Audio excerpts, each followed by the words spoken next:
All right, welcome to another edition of Dream Up, coming to you from KBF 88.3 FM in Little Rock, nationally syndicated and internationally streamed. It's where a journalist, a comedian, and a lawyer walk into a bar and create an awesome radio show. Dream Up, the show where three people from different walks of life have taken their vision of life to new levels. Today, our very special guest is a man with an utterly amazing story of overcoming literal death-defying odds to have an amazing second shot at life. Jeremiah Galyon. Yay. Guys, this is my nephew, and we don't have him on because he's my nephew. Honestly, his story is amazing. First of all, he's a ultra marathon runner. Do you guys know what that is? Yeah, absolutely. And it's something we would never do. At least I would never try. Right. So I can't even fathom it. No, absolutely. Yeah, Carl of all people, ultra marathon runner. Yeah. They're 50 to 100 mile races. My nephew will literally run till his toenails fall off. He's literally in the best shape of anyone I've ever known. He's a great athlete who's had another big athletic career besides that, and we'll get into that in the interview. But he dropped dead of a heart attack at around age 40, just dropped dead. He had no pulse or heartbeat for over an hour. They somehow brought him back. They said he's going to be brain dead, or if he lives, they were going to donate his organs, and he's back. He's in no brain damage, and he's just run another ultra marathon. He just did a 100K run. It's the comeback story of all time. Stay tuned. You got to hear this story. This guy's amazing. I'm so excited to have him on. Wow. Yeah. And to think I once took pride at like walking my way through like a 5K turkey trot. I mean, woo, score. How many times did you stop, Carl? Oh, I mean, probably every time there was a chance for water. So, so anyways, I'm one of your co-hosts, Carl Double Portion Kozlowski, the journalist, and coming to you from Little Rock, and with me, as always, are from Los Angeles, or actually another city this morning. I came out to Phoenix today. I'm in Phoenix, not LA, but it's Ron, the mirthful married man, Pearson, the comedian, and with us also all the way from beautiful Las Vegas. Antonio, I can get you in the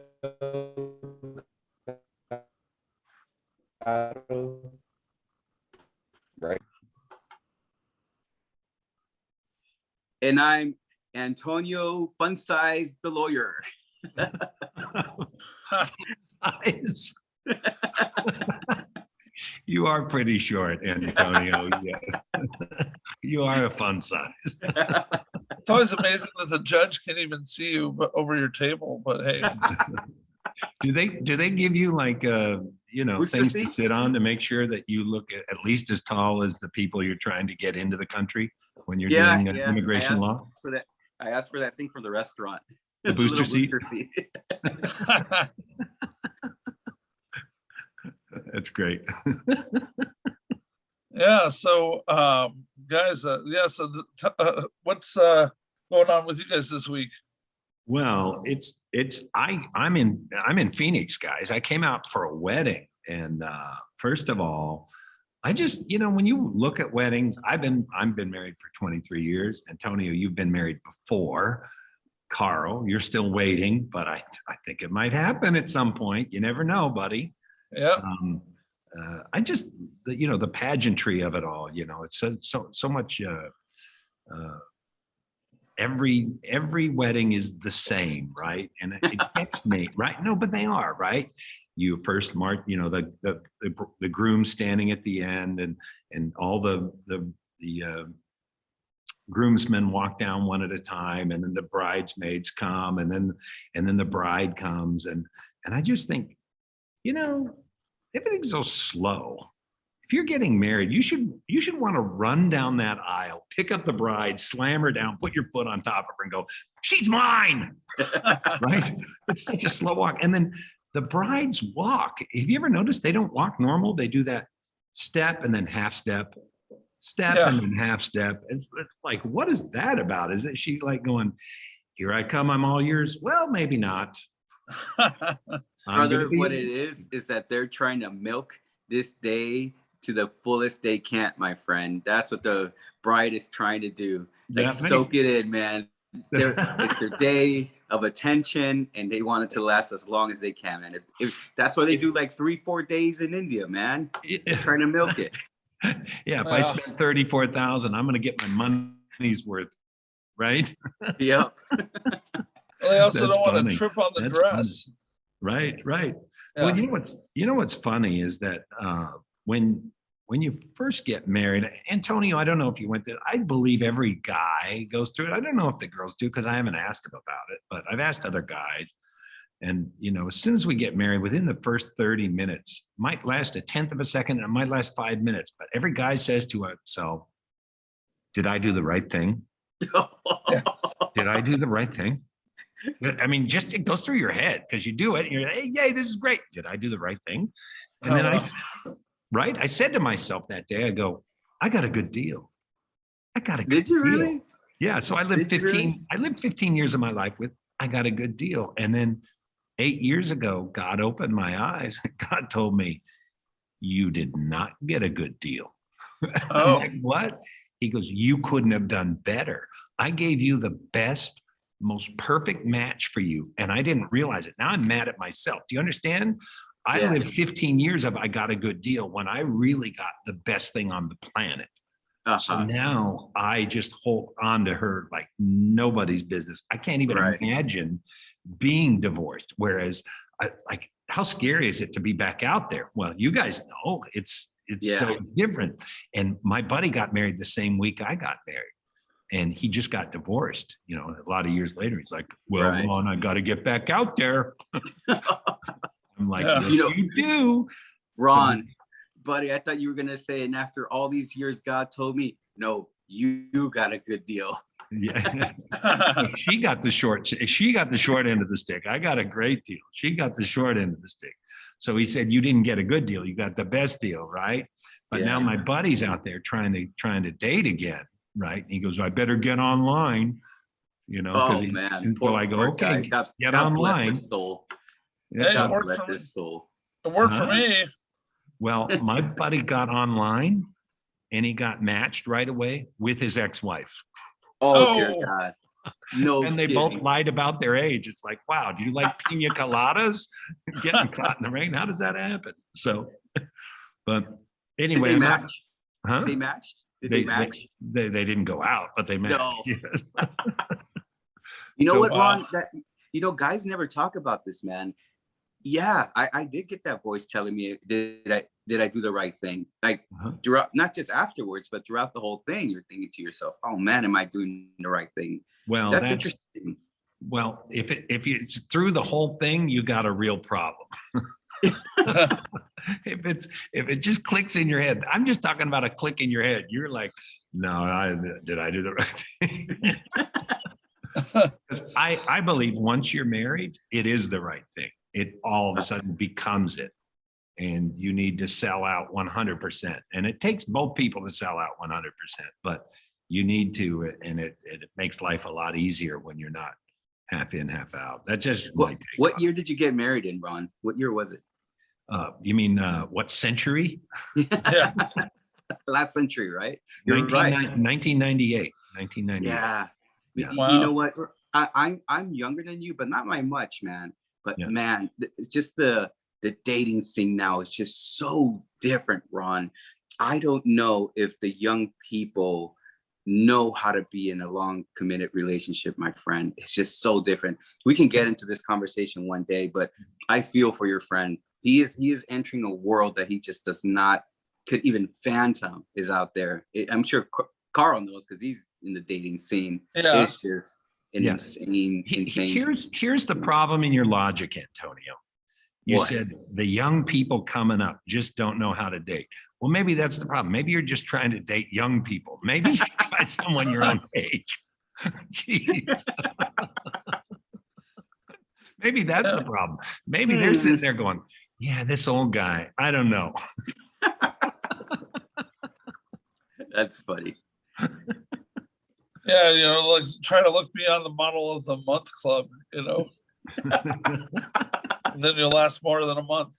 Hey, I Hey, do what guys. makes me happy. Let's get going on to the quote of the day. I love this quote. I found it. I just think it's great. I want to hear what you guys think about it.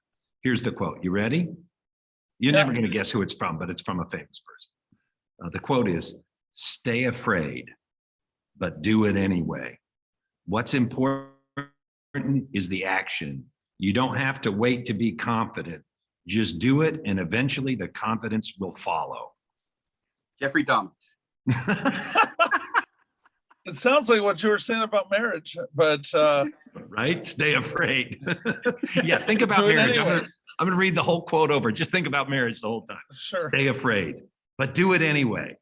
What's important is the action. You don't have to wait to be confident. Just do it, and eventually the confidence will follow. That's a great quote for marriage. It's actually Carrie Fisher who said that. And Yeah. I don't Oh, wow. think they would have ever defeated the Death Star if she didn't go and have, she had to be afraid. So she did the action. Yeah. Carl, yeah. come on, that was a movie reference. Fill us in, buddy. Yep. Yeah. And that's funny. I didn't know it was her quote, but I think that philosophy is the reason why I got married, to be honest, is because of that. You tell yourself, well, that's just life. You're making this huge commitment. Obviously, you're going to be afraid and have these doubts. So yeah, that's something to live by too. Sounds good. Well, I think it's great. When you really dig into what this quote is about, it's about, how much of your life, how do you achieve a dream without fear? Like, Oh yeah. every dream is something you're striving for. You're emotionally connected to it. So fear is going to be in there, right? And so stepping through the fear, and I sometimes get paralyzed with fear, and I find it, I'm unable to do anything in the day. Normally days I can be super productive. On days when I'm really fearful about things, I can't even get any of my projects started because of that. So I just think it's a great way to push. I find it interesting, Ron, that you would still be afraid because you have so much success. I can't believe it. And it's kind of important for people to hear that, how you can be so successful and still feel afraid at times. Because people probably think, oh, why am I still feeling afraid at this point in my life when I've had so much wins already? It just, because it doesn't end. It doesn't matter how successful you are. Yeah, I guess I don't like to lose. Yeah. I do strive for levels of perfection. And so I get very nervous if I can't hit to a level I want to hit to. And I'm not a perfectionist, but I do strive for greatness. And when I care, it's more fear comes. Stand-up comedy is the perfect example. I can go on a million stages. I can go on stage and have done it tons of times to thousands of people at a time. Go out, no problem, no fear. When you all of a sudden care about that specific show, you get nervous. And true. So when you get outcome dependent, it's when you get nervous. You know what that means? When you want that outcome really bad. That's correct. I think you're right. Outcome dependent rather than I'm just going to do my best and let it go. I think it was Arnold Palmer who used to play. He'd say, "I play poorly well." That's how I learned to be great. I played poorly well because he would plan into his game like 8 bad shots. So when it happened, he didn't get frustrated and lose his golf game. He would just go, "Oh, okay. Yeah, I knew that was going to happen. So how do I get out of this?" And it's such a great thing for life. It does keep the fear out. True. Carl, thank you for contributing so much to the fear section. He's just afraid to speak at this point. For me, it's exactly. No, I deal with fear and anxiety, but for me, it's all medicated. So, I just, I guess the pills take over and take take all the anxiety away, or most of it. So, And Ron, you know. remember when you're faced with adversity, it's fight, flight, or freeze. You know, Carl was just freezing, my friend. That's Yeah. all it was. Yes. Yeah. All right. Well, Should we move it? Let's get to a Yeah. story of the day. Yeah.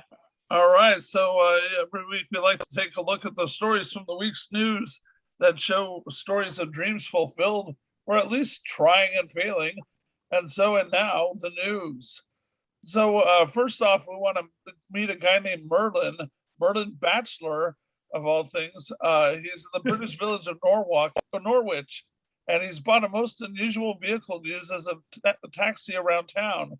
He bought a 1967 armored personnel carrier.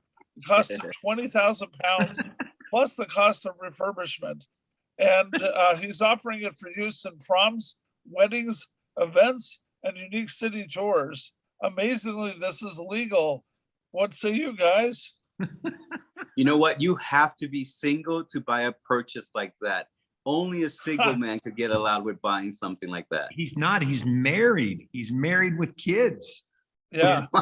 Yes. And I bet his daughter has a hard time getting dates, because when you got an armored personnel carrier in the front yard, that's intimidation 101. Way to go, Dad. My daughter, when she went on her first dance prom date, she was like late junior high, like maybe 8th or 9th grade. And the boy shows up at the door, and I'm deaf, so I have hearing aids, and my old hearing aids have bigger tubes, so you really got something in your ear. And he was looking at me, and he's like, "Oh my gosh, I think her dad works for the FBI." Oh my God. It was perfect. That was He afraid funny. of me for a long time. It's a good way to play it, right? That's hilarious. Yeah. What's Tanks are, because of the Second Amendment, my friend, tanks are legal here in Vegas too. I've gone out and shot a tank out in the middle of the desert here in Vegas. You shot? I mean, shot from a tank or shot a tank? A tank. You can shoot You shot a missile out of the tank. Yes. You can do that here in Vegas. You gotta love Vegas, man. Like, everyone, there's no rules. No, it's the Wild West, my friend. What does that cost you to do? Do you remember? It's a nice little chunk of change. Yeah. It's like $50. Yeah, I'm sure. Yeah. Right. So I mean, what did you shoot at? Oh, you just shoot in the desert. You shoot targets in the desert. Wow. Well, did you hit them? Yeah, you can hit them. Yeah, absolutely. No, you did? Okay, good. Yeah. What's funny about this armored personnel carrier that this guy had? Its top speed is 36 miles an hour. Really? Well, no wonder we beat the British. They're not very good at moving their troops around. Yeah. I actually love this guy from Norwich, though. Like, right? He zigs when other people zag, right? He created a niche where he can make money on an asset. He bought an asset and he made it where it's going to bring in cash for him. That's a great way to dream up your life. There's riches in the niches, boys. He's if he puts it on Turo, I'm renting that bad boy. You better put it. I'm going to look for it on Turo. If it's there, I'm renting it. Yeah. Well, it's in Norwich, England. So next time you're in England, Antonio. Yep. Yeah. I don't think he's sending it around on a world tour. I think you have to go there and you tour Norwich while riding in it. Yes. So unless you get to shoot something, it may not be that exciting, but hey, it would be fun. Yeah. So, well, let's hit one other story real quick. There's also lead story 2, Electric Boogaloo. There's a dog named Gunther. It's a German Shepherd. And this is crazy. It is living in an 8-bedroom waterfront home that he inherited from his dog ancestors. And basically they're all covered by some crazy rich woman's estate that she set up when she died in 1992, that her dog and all its successors would be treated to the lavish home that is now worth $31 million. And she has a $500 million trust that takes care of them so that they're eating like the finest foods like caviar every day, all day, and they get to stay in a incredible red velvet bed. And the craziest thing is that the house that the dog is living in that's about to sell was originally, or in the past, was owned by Madonna. So, I think that's pretty insane. What do you guys think? Wow, a dog inherits all of that. How would you feel if you were one of her relatives going, really? The dog? Yeah, Hey, at least I didn't come over to your house and poop on the rug. How come they get it? yeah, exactly. I swear to God, I if that dog doesn't have like a YouTube video that he touches how to create ancestral wealth, then he needs to, because I got some learning to do from that dog. Yeah. They have an investment portfolio called the Dogs of the Dow, and it's the Dow Jones stocks that have the highest yielding dividends. Yeah. And, yeah. So, well, we've heard of Dogs of the Dow. Well, this dog owns the Dow. How about that? Yeah. Wow.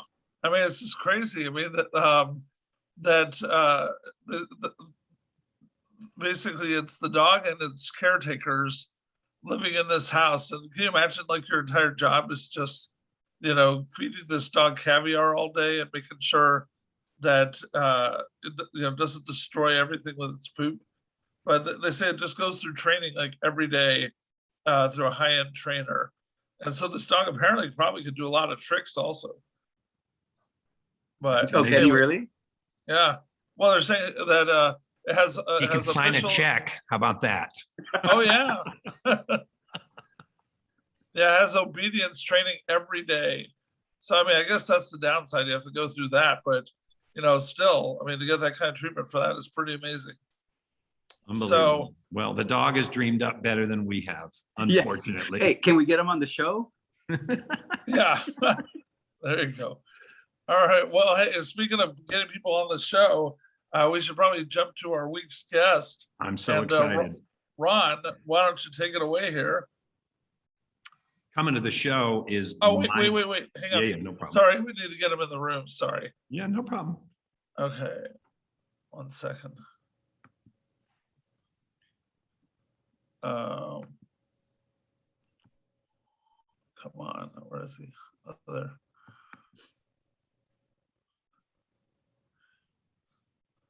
Okay, 1 second. He's connecting to audio.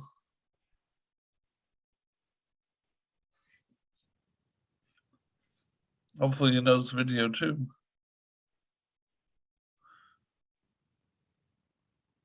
Oh, there he is. Hey, right on. Hey, guys. Hey, what's going on, buddy? How are you? Talk some more. I want to hear your audio. Yeah, sounds good. Right on. How's your guys' morning? Things are pretty good here. Sun's shining, wind's blowing a little bit, but it's pretty good. Nice. Sounds a little staticky, or is that his voice just cracking down? It's possible I'm going through puberty. Might be a little bit of that. Yeah. Again.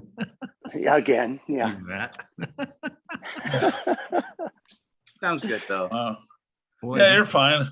Yeah. I can try to switch over to a computer instead of the cell phone. I don't know if that'll help. But... Oh, how about the mic of the cell phone? Is it covered maybe? Well, I got these in and they're pretty old. I don't know if that, I mean, I can try to go no earbuds. Want me to try that real fast? Let's try sure. it. There seems to be a little scratch on it. To me, Yeah. That's what I hear. What do you guys hear? You hear it? Yeah, a little bit. Yeah. It just sounds like he's on a phone rather than in person, but Yeah. I Will the don't better know. quality sound like? Is that any better? Yeah, that is. Definitely. That's much better. Yeah. Yeah, that sounds great. Now All he right. froze and it looked like he gave us the finger. Oh, okay. Are you at the house over on the other side of Sacramento, or where are you at? No, we're in Pacifica, just south Okay. of. Yeah, I know. How's the new house coming along? Yeah, pretty good. We haven't been there in a couple months. Just been too busy at work, but We're heading up there for Thanksgiving, so I'm super stoked for that. That's great. You know, you sound a lot better like that. You know what's funny? When you look at me and you look at you and you go, wow, these are two relatives. It's amazing that How much more handsome I am. I knew where you were going. It's amazing. It's amazing that the nephew looks older than the uncle. I don't know how that happens. Yeah, it maybe being dead for a couple hours. I don't know. Cut me some slack here. Yeah. You know, in Latino culture, it's crazy because you have kids at such a sporadic age that sometimes the nephews are older than the uncles. Yeah. I was an uncle at 4 years old when I was 4 years old when I was an uncle. Yeah. So I went to kindergarten as an uncle. Yeah. Wow. That was your cousin, Mark. Oh yeah. Right on. Born. Super cool. Yeah. So, okay. So So what was the actual time you didn't have heartbeat? How much time aggregate? About an hour and 58 minutes. Wow. Yeah. Wow. I mean, my wife might say I don't have a heartbeat anytime, but I don't know. Let's record, guys, so we don't. Okay, ready? Okay. Yeah. All right, 1 second. Okay, ready? Yep. Okay. Stopped. Right. Tell us about the guest. Oh, this not only is it my nephew, guys, but I'm so excited to have him here. First of all, he's an amazing athlete who was a great athlete in high school, then became a professional golfer, and then he's ultra marathon runner, 50 to 100-mile races till his toenails fall off, literally. This guy's in the best shape of anyone I know. And in his middle age, he falls dead of a heart attack in Hawaii, has no heartbeat for an hour and 58 minutes, should be dead or at best brain dead. And we can debate that later in the conversation. But not only does he come back full force, he's just run another 50K ultra marathon and got through it. Or was 100K or 50K? 100K in the last one. 100K. Yeah. Oh my God, you're insane. Wow. Big welcome, my nephew Jeremiah Galyon. Jeremiah. Right on. Thanks, gents. Yeah, Carl, Antonio, it's a pleasure. Uncle Ron, it's a big. Same humor too. You're a rat. You're a rat. Hey, you know what's so funny about my nephew, and we're going to get into the story of having the heart attack and having no pulse and how you even survived that. But I just kind of want to go back to your life. You're just an amazing person. Very few people in my life can. I take note of them when they say, "Oh, I'm going to do this." It actually happens. And you're one of those people. I know God has his hand on you. I know you're blessed from that. But look, you grew up broken family. You were moving all the time. What was that like growing up, and how did that affect who you are as a person? Sure. And I think that plays a role in all of us, right? My parents split up, but I was ridiculously blessed because my mom married my stepdad while I was still pretty young. And, he stepped in and became a father for me. So, it wasn't, I don't know. I don't remember a lot of pain and heartache. I do remember a lot of love and care from my parents, 3 brothers, 2 sisters.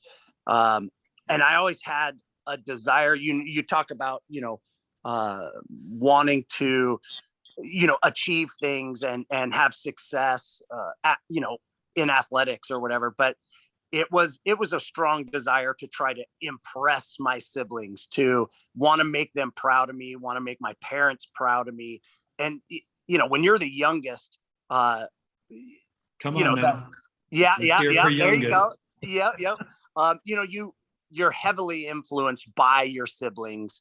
And so I got to watch them make a few mistakes, but I also got to watch them, succeed in things. And I just wanted them to be proud of me, which is, it's kind of a simple answer, but, deep down, that was the reason why I would try my best at things. Well, I sure am proud of you.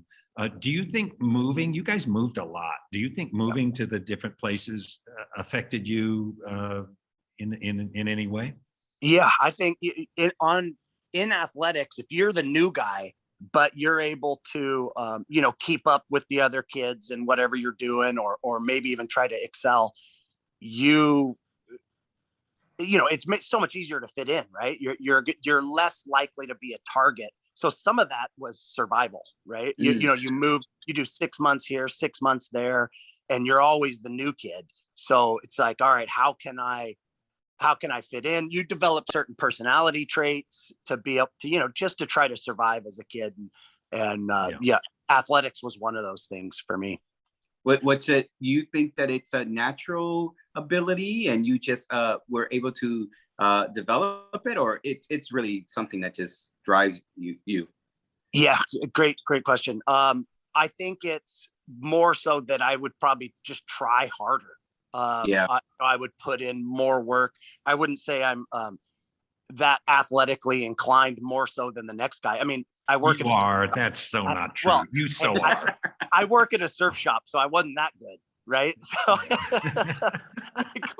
clearly, there wasn't enough of that athleticism in there to pan out. But over your life, for example, my nephew played football in Reno, Nevada, in high school. He was the number 2 wide receiver in the state, but he got injured that year, so he only did 40% of the season. He did 40% of the snaps and still was number 2 in the state. I mean, that's amazing. Well, I mean, a lot of that is we had an awesome quarterback, and the guy just put the ball on the money. Yeah, I mean, he could almost tuck it in my jersey as he's throwing it. I didn't need hands. That doesn't sound right in today's Me Too society. So. Yeah. Here, take the ball. Yeah, but I mean, it's also like, my brother Mitch, who's a little bit older than me. Yep. It was growing up. You're playing in the front yard. There's rocks and boulders, and the rule was, even if it's overthrown, you better lay out, even if you're not going to catch it. You dive for it to show maximum effort. And if you can touch it, you better catch it. Otherwise, you suck. Okay. So that's the environment, So you're the sibling just trying to keep up with your older brothers, and that helped you excel in life. That's crazy. Totally. Yeah. And Mitch was a good athlete, and Nick is a good athlete. So you had 2 good, fast and strong boys older than you to keep up with. Yeah. If only I had an uncle who was an athlete. I mean, that's oh my God. Wow. Well, one thing I was wondering is, you were excelling in a team sport like football at that point, but then what you have really focused on, at least nowadays, is the ultramarathon, which is like a solo. I want to go back, Carl. Oh, okay. I want to go back because he pivoted from being a good football, baseball player to being a professional golfer. Not many people can go, I want to be a professional golfer and actually make it happen. And he didn't do it for long, but you actually won a professional tournament as well. Like, this guy, I'm telling you, is the epitome of dream up. Like, you set your mind to something and you make it happen. What is it that called you to golf? Now, that was one of the hardest decisions I've ever made, was choosing between baseball. And growing up, I always thought I was going to play professional baseball. It wasn't going to happen, but that was my dream as a kid. And then I started to get into high school, and I went, you know what? It is going to be easier for me to play golf as a professional because I can go practice by myself. I don't have to rely on anybody else. And so I switched from baseball to golf, simply thinking, hey, I'm going to be able to do this easier because it's up to me, versus baseball, where you need that team. You need somebody to practice with you. Yeah. So that's Yeah. why I switched to golf. Yeah. Did You know what? ever I've heard this interesting debate online between people saying which is the hardest sport. And I don't know why people always mention golf and baseball. Which one do you think, Jeremiah, is the hardest sport? Oh, I think baseball is a more natural sport. And I think golf, I mean, you got to put in thousands of hours of repetition and practice. Now, athleticism plays a role. You got to be able to, intuitively kind of play, but baseball is more natural. Running, jumping, catching, throwing, like that stuff you can get away with your hand-eye coordination. But golf, all that helps.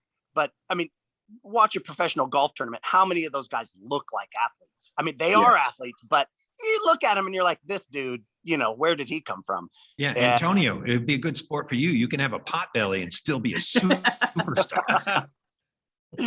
Oh, man. I don't know if I could use the mini kick putts, right? I could use the little miniature ones. Yeah, totally. Maybe I should have tried that. I might still be playing, Right.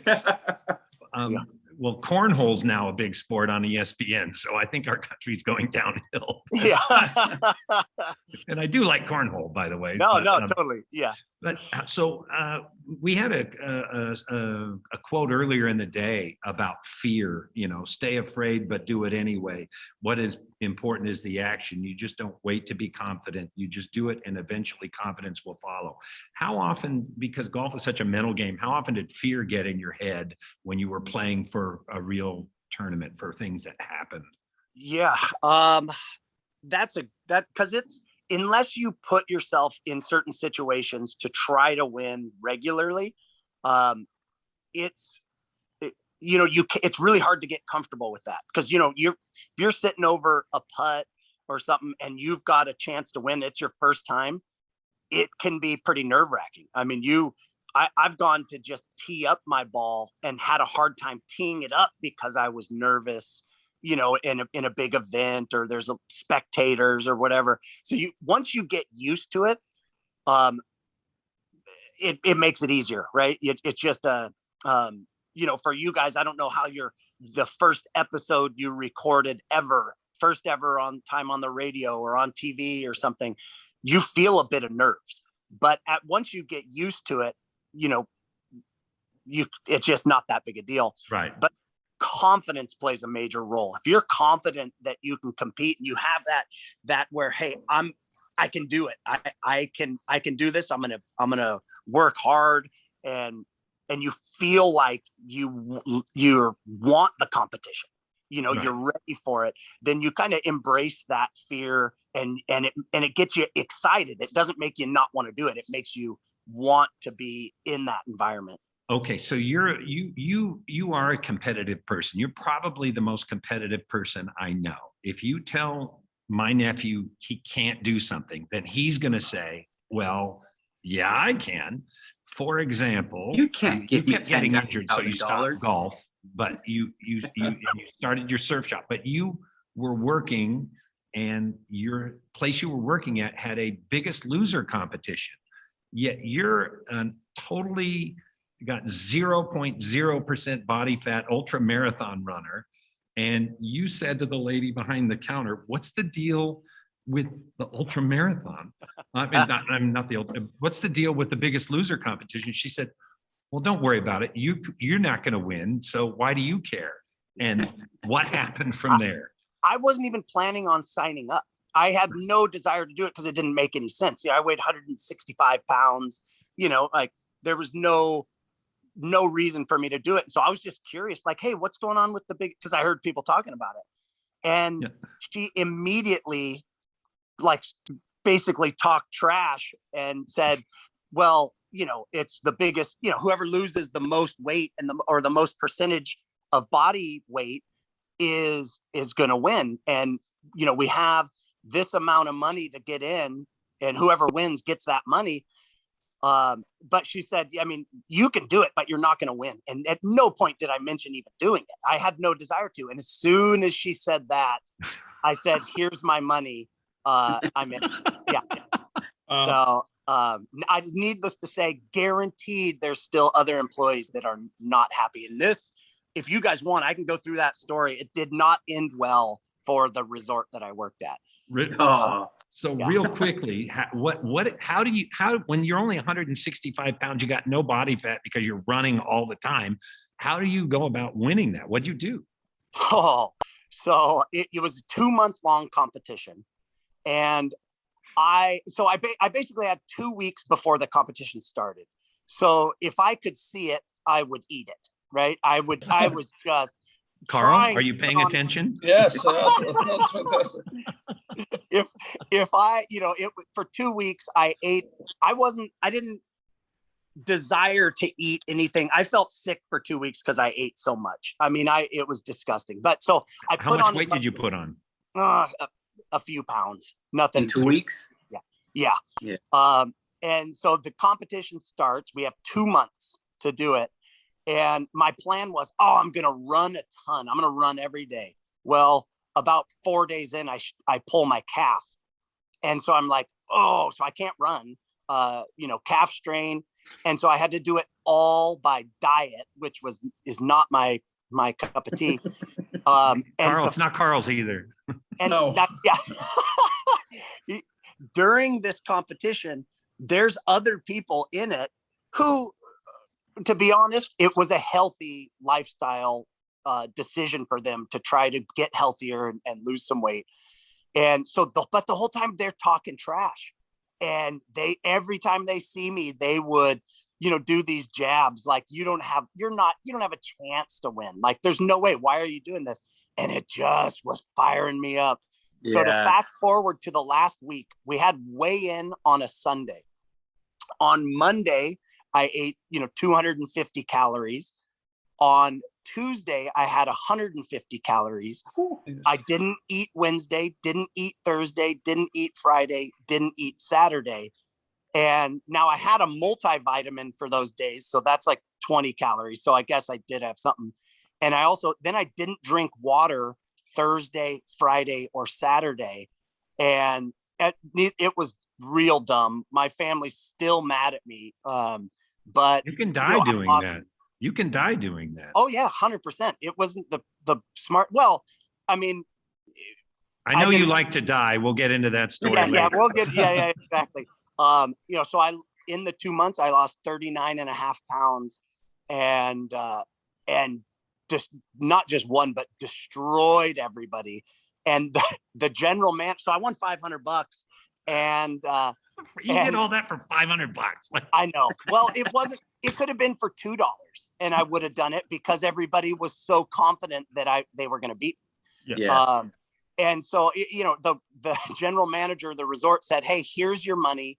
Don't ever do that again.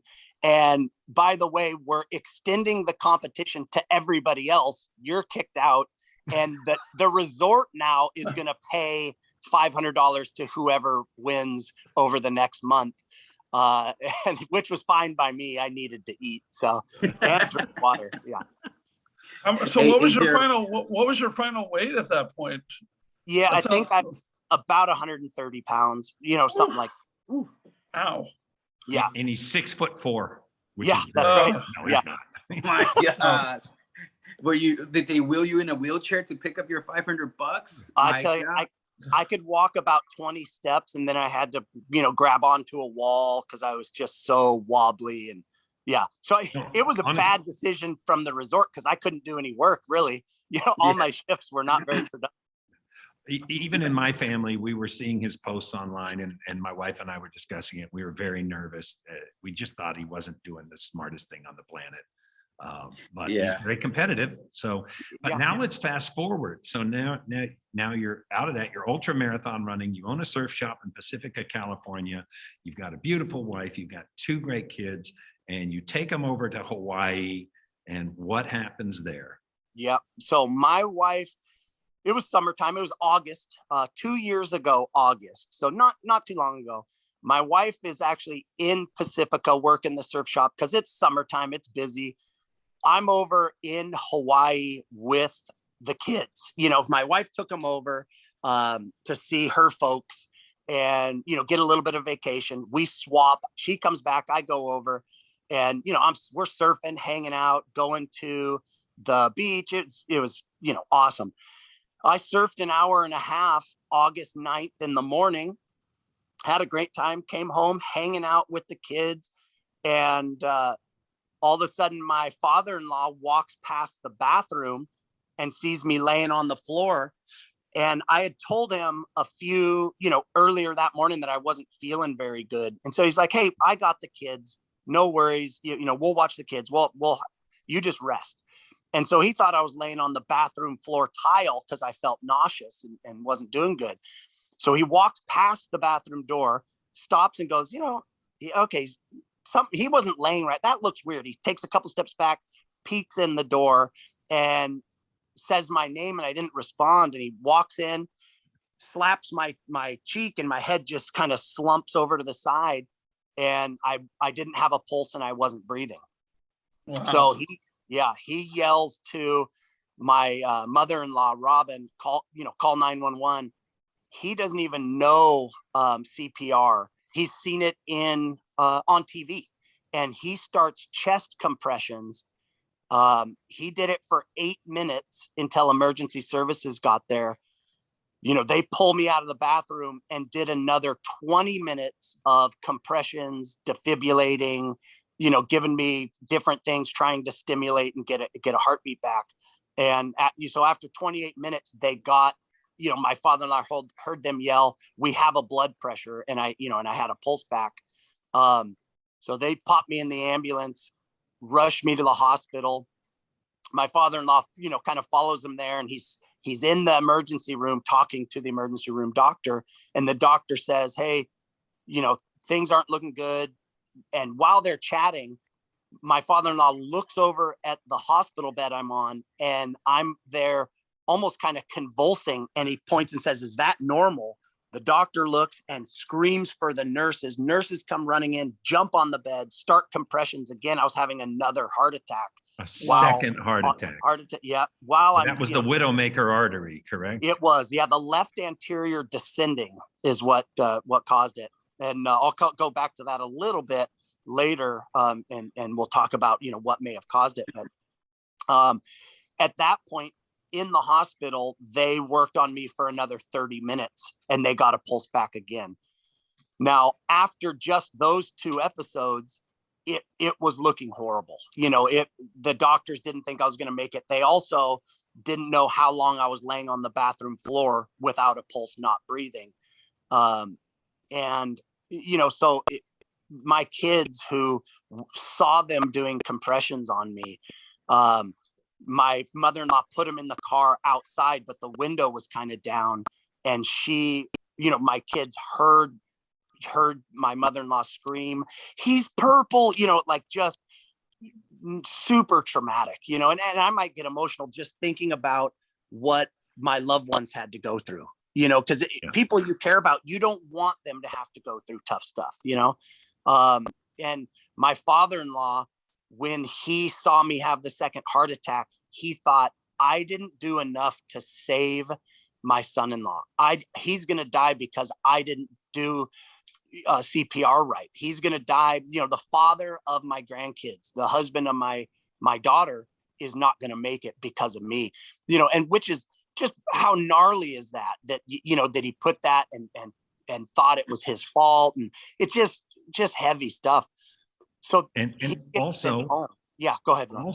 Also, you're all the way over in Hawaii. So your wife is back in Pacifica. Yep. We're in California. Your mom's in Reno. Your grandma and grandpa are in Washington, and word kind of trickles back to us. Yeah. Go ahead and speak on that. Yeah, totally. So my wife gets a call from her mom, and her name, my mother-in-law's Robin, says, "Hey, you need to get over here. Jeremiah's in the hospital." And Dana, says, "Well, she's at work and it's busy." She says, "It's probably not that big a deal. He said it wasn't feeling well. He probably just passed out." And Robin said, "No, it's serious. You need to get here." Now that's before the third event happened early the next morning. So my father-in-law gets sent home, and he calls early the next morning to see if I just hold on one second. Hold on Yeah. 1 second. At this point, we're thinking Jer probably, if he lives, Yeah. there's going to be severe brain damage at best. That's the best case scenario. The worst case scenario is complete vegetative state for the rest forever. Oh, right. So yeah. So my poor wife can't get a flight until early the next day. She gets to the airport. She's on the plane, and she just comes down with this overwhelming feeling of just dread. Obviously something's wrong, but she all of a sudden, and about at that same time, I have a third event that they called a cardiovascular event, where my heart was so badly damaged from the 2 heart attacks that it just stopped. And that lasted for about an hour. The staff said they worked on me for an hour to try to get a pulse back. So that was the third event. Now we've totaled about an hour and 58 minutes. And, so my wife is sitting on the plane, and she just starts bawling, wondering what's she going to do? My husband, who I'm going to spend the rest of my life with, is, my kids don't have a dad anymore, and I might get emotional thinking about what she had to go through, but that's, the flight out. She arrives to Kona on the Big Island. And the first thing my daughter, who's 7 years old at the time, says to her is, it's going to be really hard to not have a daddy anymore. And, it's at this point, the hospital staff, the doctors are talking to my wife and saying, hey, do you want to keep him on life support, or do you want to pull the plug? What's your plan if he doesn't have brain function? And so she's, you don't want your loved ones to have to make that decision, right? I mean, it's horrible. Now, my mom is going through all her voicemails, hoping that she has a voicemail from me, because she doesn't think she's ever going to hear my voice again. Just heavy stuff for kids and families to have to deal with. And I tell people, it wasn't hard on me because I was out. I don't have any memory of it, but it was really hard on them. My best friend named Brian, he flew out, dropped everything, and my family kind of made him the medical decision maker, because he's got a background in medicine. And what a load and burden he took on to take that weight off my poor wife's shoulders. And so he started making phone calls to his friends at Stanford and stuff, saying, hey, here's what's happening.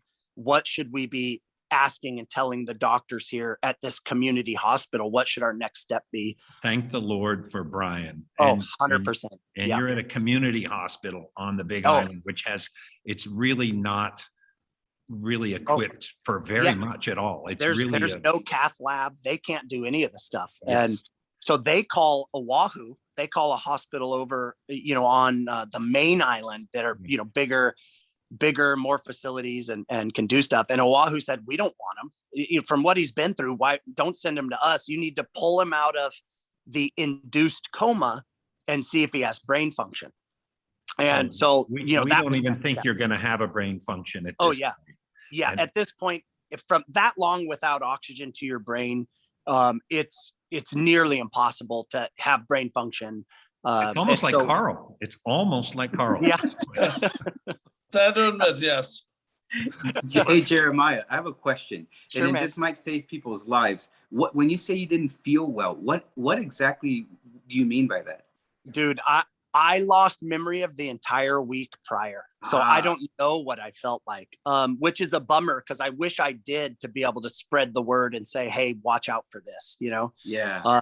So I lost memory of that whole week prior. And, I've gotten over the 2 years, I did go back and, get tiny bits of memory back, but nothing of the actual event. And I think that's either a product of my brain separating itself from a traumatic event, or the product of not having oxygen to my brain for such a long time. Yeah. Right. Yeah. So, at this community hospital, they start to, pull me out of this coma, and they said, hey, it could take hours before we see, before the drugs wear off and we find the right amount of what to pull him off of, so he doesn't just die, Wow. and we're trying to find the right way to limit that to see if he has brain function. And they thought it would be at least a few hours before they could tell. Well, in about 15 minutes, I started showing signs, and they called in my family, and the doctor saw that I still had brain function, and he walked out of the room and started crying because the doctor thought there was no way. Right. So, wasn't it your daughter talking to you saying, Daddy, come back? Oh. Yeah. So my first memory of anything I have any memory of is hearing my daughter's voice saying, Daddy, wake up. And, and she's crying, and my room sounded like it just won the Super Bowl. Was, people were just, everybody was going nuts. Kona Community Hospital was incredible. And my wife and I look back and say, if I was at a major hospital, they would have called it after 15 or 20 minutes of working on me, because it's kind of it's a numbers game, and they look at statistics and they say, hey, he's not going to make it. It's been this time, he's done. But this community hospital, the nursing staff and the doctors were amazing. I mean, they were fully invested. Not that other hospitals aren't, but they worked on me for way longer than what would be protocol. Yeah. And so that's a huge part. Yeah. You know what? I also think I saved your life. Honestly, I think the nurses and the doctors said, this guy's not going to make it. And you're like hell, I'm not. Yeah. And that competitive juice started kicking in. Dude, Antonio, that I get asked this all the time, and people kind of try to give credit to me where I'm there fighting. Dude, I wasn't laying there fighting. I was unconscious. I was dead, and I think the term like a miracle fully fits, because it wasn't me laying there fighting and refusing to give up. I wish I could take credit for that. That's pretty awesome. That would be. I'm going to add to that. I'm going to add to that. The number of us praying for him was astronomical. We had prayer chains going. I was praying. Everyone, we were all praying. Families up and down the coast, and my wife was spreading it to the south, to Texas, Arkansas, Louisiana. Our relatives through the south as well, and people all over. In other countries, it was. Anybody who doesn't believe in the power of prayer is. I mean, this is a good case right here, where I was praying for you too, my friend. Right on. Ron told me when it happened. Yeah. Yes. Super cool. Yeah. Right. Yeah. Carl wasn't, because Carl's agnostic. Yeah. Carl's not. I was praying. Yeah. So, it was, and you sound like, oh, cool, he's got brain function. It's, he's going to make it. At that point, they still, it was still so touch and go that any change in the drugs and medication they were giving me, I would almost die. Like, it was nuts. I was 7th up to get sent to Oahu to get to where they could go in and do some heart surgery stuff. And my best friend said, hey, that's not going to work. We're going to book a medical jet, because 7th up to get a helicopter ride over there. We can't wait that long. And so they And they had also notified a lot of people for Jeremiah's organs. It was all were waiting, and Totally. So it was really touch and go. So you get over to Oahu. Yep. Get flight. Well, on the jet ride over. My best friend was allowed to get on the jet with me, and then it was just nurses and the pilots. And the whole jet, the inside of the jet is filled with medical things to keep me alive. Well, I was supposed to fly out at 5 or 6 in the afternoon, but we didn't leave until 12 midnight because I wasn't stable enough to be put on a plane to go. Even hooked up to all the life-saving machines, I wasn't stable enough. So they had to wait until I was stable enough. And my best friend just told me a couple of weeks ago that that I basically died again on the plane ride over, and he thought that I wasn't going to make the trip over. And so it was just, you know, I had multiple blood transfusions because I had a collapsed lung. I was throwing clots everywhere because my body presented a blood disorder that we didn't know I had. And so they thought, you know, one of those clots could have gone to my brain, caused a stroke. It could have gone to I mean, it was just one thing after another. Yeah. It was crazy. Yeah.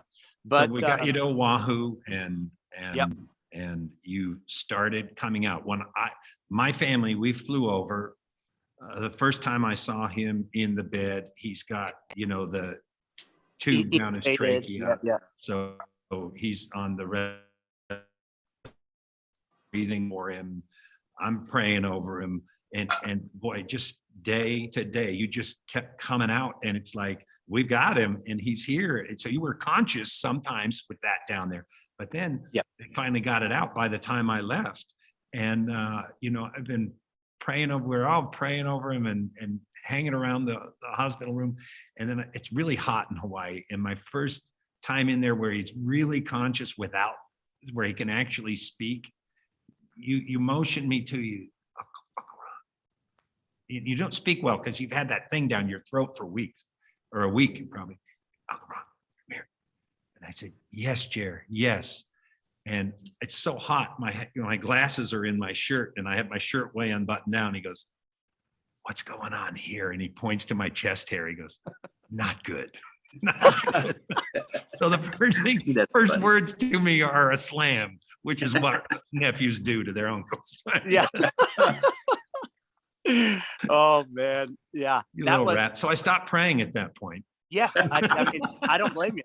You know, I really just came out of all that so I could see your lovely wife and daughter. You know, I was excited to see them. You know what I mean? Yes. But yeah. Yes. Other than that. Yeah. Well, we were all over there and it was quite the comeback. And just a few weeks later, you walked out of the hospital, right? And were fully functioning. And it took a little while, but you were getting better and better and better. And now tell us about your comeback. Now you're doing ultra marathons again. Yeah. 2 years after that, you know, there's still, I didn't know how my heart would bounce back, right? I didn't know what would happen. And there's this part of the heart that died, right? The muscles died. It went without oxygen for too long. So there's a part of my heart that doesn't work anymore. And you and the Grinch. Yeah. You know, and I thought, you know, because I love doing ultra marathons. I love the community. I love being out in the mountains and on trail. And there was a race called the Castle Peak 100K that was supposed to be one of the hardest 100Ks in the country. It's, you know, up in the Tahoe area. And I think it averages, you know, 7,000 to 8,000 feet of elevation above sea level. Yeah. Has a lot of elevation gain during the race. And I thought, oh, that would be awesome. I am going to, what a cool race to see if my heart can handle it, you know? So I signed up for that. And I also needed a 100-mile qualifier, you know, because if I'm going to do another 100-miler, I have to do one of a select number of races to be able to put in for the 100. So, and I also noticed this race is 2 years after being in the intensive care unit. And I thought, oh, that'd be pretty neat. I don't know if I can do it, but so started training and signed up for the race and went and, you know, had different goals for this one than it used to. You used to, you know, when you're young, you want to see how fast you can do it. And as you get older and maybe a little wiser, you go, hey, how can I enjoy this? You know? And so I went a little slower than normal, but you know, Lord Lord willing, I was able to, to complete the race. And, if you watch the YouTube of it, you better not have a soft stomach, because there's some projectile vomiting, there's Nice. some, Oh, there's some good stuff. Yeah. wow. Yeah. But so how does that feel though, to be able to accomplish that then? And Yeah. do you feel like you're still a great athlete at this point? Yeah. I mean, it's a blessing to be able to go and enjoy anything, now when something like this happens, and we've all had things in our life that give you perspective, right? And sometimes it's a heart attack, sometimes it's being dead for a while, sometimes it's losing a loved one, but it gives you this perspective. And as long as you don't lose sight of that, you can just really appreciate every moment, every That's breath, beautiful. every step, every hug with the kids, So yeah. Let's take that a step further. How does it Yeah. affect your faith? So you were a believer prior to that, but you Yeah. go through this, which is just you'd have to say miracle on so many levels when your odds of surviving were well beyond 1,000,000 to 1. They were probably in the millions to 1. How does that affect your faith? Yeah. It gives you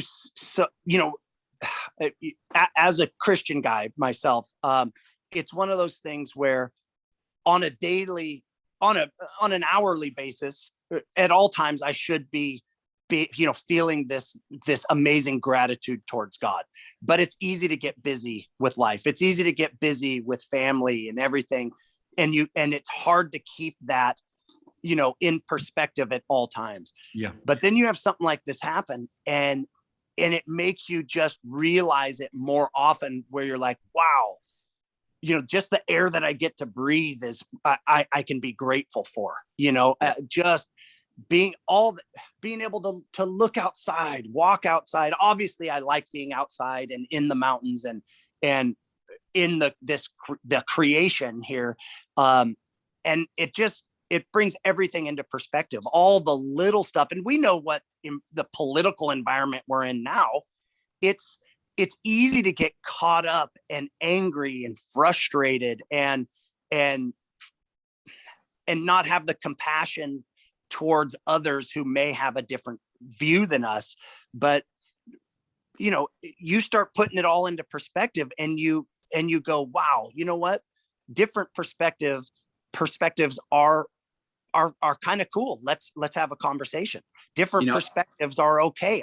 I love this person. I care about this person. And the way that my local community and the whole community came together to support my family when I was in need made me go, oh, wow. People are actually pretty awesome. Now, we can be pretty rotten too, but people are pretty awesome. And when push comes to shove, they actually support each other and come together to help each other. And it's phenomenal. So yeah, what did it do to my faith? It just gave me perspective to enjoy every moment, and let all the cliche things apply. Let the little stuff doesn't matter. So what? I've got an uncle that I can destroy in arm wrestling, or like that doesn't matter. It's okay. We can come together and enjoy life. That is Jeremiah. not true. That is a lie. I'm coming after you in court, young nephew, for a defamation of character. You did beat me. You also beat me in ping pong, which really ticked me off because I'm pretty good. Well, I mean, I still harbor a little bit of anger and revenge, because you beat me in ping pong when I was in middle school, and I have not forgotten. So thank God, nothing's better than making a 7th grader cry. That makes me appreciate every day. The Lord gave me this day to beat my nephew, and now he just crushes me on everything.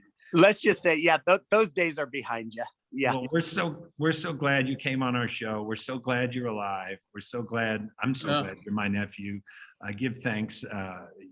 What a beautiful, beautiful story. And I hope people can use this in their own lives to dream up just a little bit. Thank you for coming, Bud, and Right on. thank you, everybody out there listening. We just love it. Thanks, And thanks guys. to Thank you for joining us, KBF. Jeremiah. All right, until next time, thank you to KBF 88.3 FM, and we'll see you next week.